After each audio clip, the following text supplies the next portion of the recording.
Hello there, I'm Mary Schiller, Success and Wellbeing Specialist and author of The Joy Formula, the simple equation that will change your life. In this short video, I'm going to tell you how to deal with difficult people in 5 simple steps. So let's get started with step 1. Recognize that it's not about you. You know how when you're talking about a difficult person to someone else and they take you aside and they say, honey, it's not about you, it's about them. Well, they're actually right, and here's why.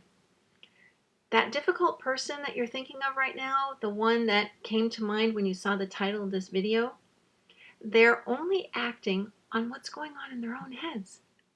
So think about their behavior for a second, something about it that really you don't like at all. Now, this isn't excusing their behavior, but it's explaining where it's coming from. It's not coming from anything that you're doing. It's not coming from anything that you're saying. It's coming from them reacting to what's going on in their own thoughts. And that's all. So I find this particularly freeing because I know if somebody's having a bad day, or maybe they've had a bad day for a lot of days in a row or a lot of years in a row, that it's not about me. They're reacting to their own thinking in the moment. And that's all you need to really understand about that.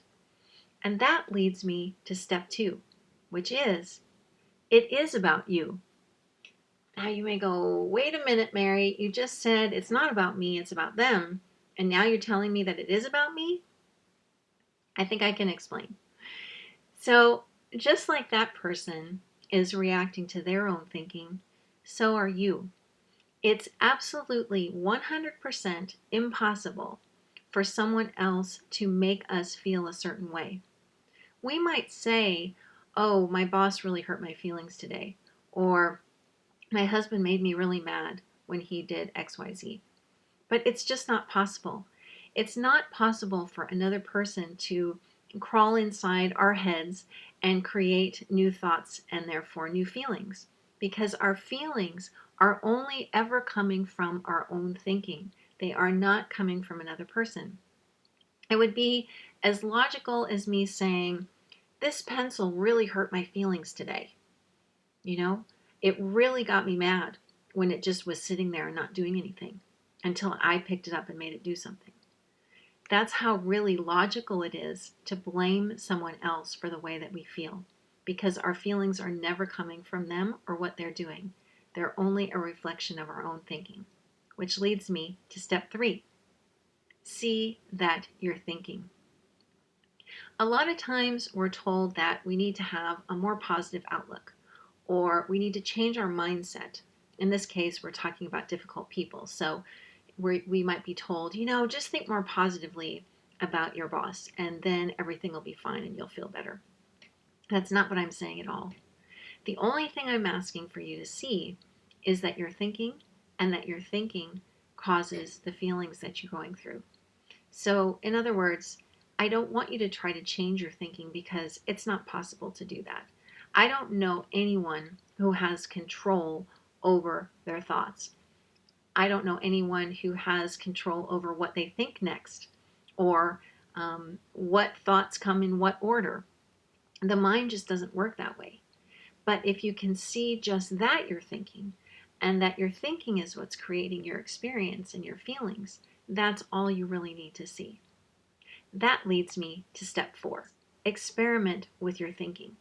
So, for example, as you're sitting here listening to me right now or watching me on video, think about the person who is difficult in your life. What feelings come up for you? Do you start to feel angry or anxious or upset? Well, that's a pretty good clue that it's not the person causing those feelings in you, it's your thoughts. And you can test this out with lots of different things. The actual person doesn't need to be in the room unless they're hiding behind the door or something for you to start to feel anxious. And that's because all of what you're experiencing is coming from your own thoughts. And again, to reiterate, I don't want you to try to change your thinking. I just want you to notice that this is what is going on and experiment with it.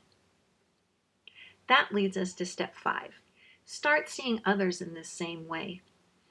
When you start seeing others in this same way, that they're experiencing their thoughts and feelings and not anything coming at them from the outside, you'll start to see people with a lot more compassion. People that once seemed very, very difficult won't quite look the same to you in this light. I can tell you for myself that there are people in my life who I considered problems for years and years, decades even. And once I started to see that, even if they did something that society didn't accept or that we've deemed, not nice behavior and that we don't condone, I could still see why it was coming from their own thinking and not from something that I was doing. I wasn't creating something that they were reacting to. They were always reacting to their thought in the moment. So you'll start to see this in other people, and you'll start to see all of these difficult people in your life. Hopefully, there aren't too many, with a lot more compassion and understanding. And you'll also start to see yourself that way because you're not your thinking, they are not their thinking. We are much bigger than the thoughts that go through our heads.